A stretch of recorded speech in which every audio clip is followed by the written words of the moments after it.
There's been no other time that you have really seen where Shevchenko has gotten like almost no love.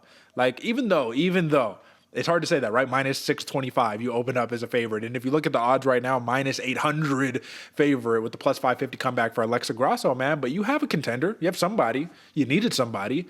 And the question is going to be, does the confidence of the Bullet get rattled after the Santos performance? After a lot of people said, nah, you probably should have lost that fight. Where do you think Valentina Shevchenko's confidence is going up against a fighter like Alexa Grasso when you also got the Aaron Blanchfields of the world, the Tyler Santos, still trying to be like, hey, I still need that fight? Like, where do you think she is confidence-wise? It's hard to say, Derek, because I feel like there's two sides to Valentina Shevchenko. There's the heel that's in there. There's the competitor. There's the one that's nitty and gritty, the dirty, the bullet, the savage fighter we've seen. And then there's Valentina, the dancer, the princess, the one that she wants to portray out there.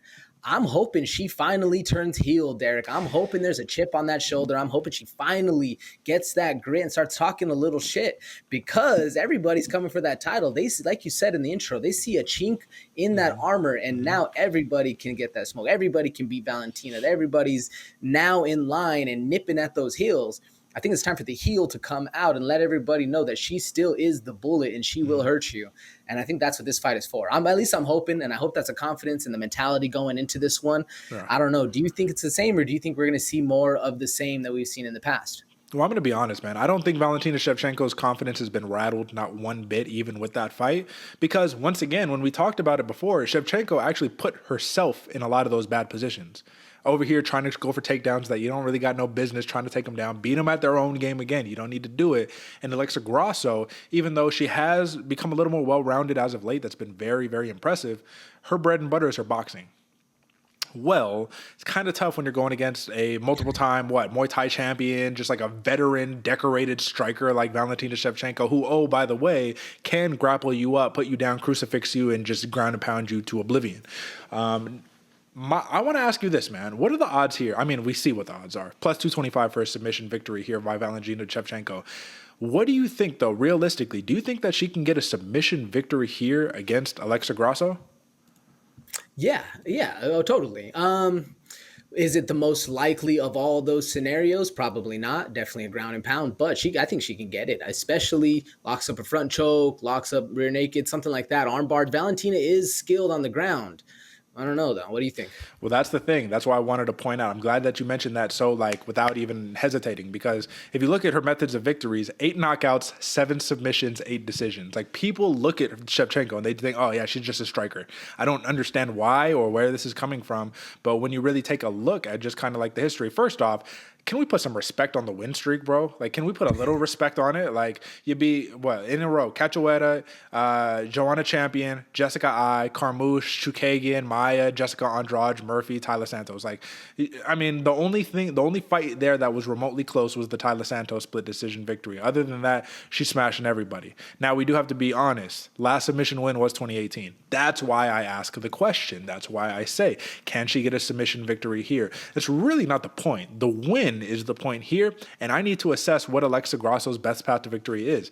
What can she do offensively in terms of the stand-up to really just rattle Shevchenko? I'm not seeing that path to victory, even though I'm big on Grasso. I have been for a long time, right? But this matchup, you're going against a very well-rounded fighter who doesn't have a lot of holes in her game. I think the only thing you can do, because like you said, Derek, a very well-rounded fighter who doesn't have a lot of holes in her game, the one hole you can exploit with any striker is in that danger zone, in that mid-range. You don't want to get kicked by Valentina. She has amazing kicks. You also don't want to be the end of her punches. But what Alexa Grasso has is a very snappy left hook, man, a very snappy check left hook. She uses it a jab as well. And that, too, her jab is very, very fast. Yeah. So she's able to get on that inside in that boxing range, in that danger zone where not a lot of people like to live because you have a chance of getting knocked out. She lives for the knockout against Valentina. It makes it a little more interesting, and then you're able to bully the Bullet, push her up against the cage, start working the dirty boxing, throw some uppercuts, prevent her from shooting the takedown, prevent her from getting comfortable, and maybe you stand a chance. It's a lot easier said than done. Yeah. I feel like the Bullet also has an answer for all of those. What do you think, Derek? Does it sound like a viable strategy? You see something else? I think that if she could really put the pressure on Shevchenko, that would be the best option for her. I don't think her sitting back at range trying to do that type of fight with Shevchenko will be very, like, stylistically, I don't think it'll play out well. But I want to give another friendly reminder, and I apologize that I have to keep going back to UFC stats, but I think people forget. What have you done for me lately? You had one close fight, all of a sudden you're a scrub. Well, guess what? Shevchenko, when we're talking about grappling her opponents, 3 takedowns against Santos, 3 against Murphy. Let me see what else we got here. Sorry, I'm going to go down the list. 7 against Andrade, right? 5 against Maya, 3 against Shikagian, 1 against Carmouche, 2 Jessica I. Brother, the last time that she didn't score a takedown in a fight, she lost, and that was Amanda Nunes, man. Come on, what are we talking about here? And it's clear why she didn't go for a takedown against Nunes, right? But you go back to all of her fights, man. I can't go. She has registered a takedown in every single fight that she has won in her entire UFC career, bro. And she has a lot of UFC fights here. So the point that I'm making here, man, is I'm a big Valentina Shevchenko backer right here. Not because of the hype, not because 7 title defenses, but stylistically, Taila Santos, that grappling control, but don't really do much with it, is the best shot I think people have of defeating her right now. I don't think it's in the stand-up. I don't think it's in the striking. But guess what? This is MMA, and anybody can get caught. So there's a reason why she's not a minus 1,800 favorite like Bo Nickel, right? Because Alexa Grasso got hands, and she can deliver them, man. But I just think that she has to keep this fight standing.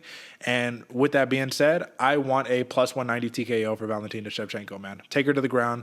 I don't know if she can grab a crucifix. I don't know if she can get that half guard position and just dropping elbows. But I find it very difficult to see Grasso lasting 5 rounds against Shevchenko. What do you think? No, I too also see a finish coming, Derek, and it's hard to not pick that TKO, but just based on how Valentina likes to fight her opponents. She has gotten to the point where she likes to beat them at their own game, and if she hasn't had her confidence rock, she's going to go in there with that same game plan, so it's hard not to take that plus 190.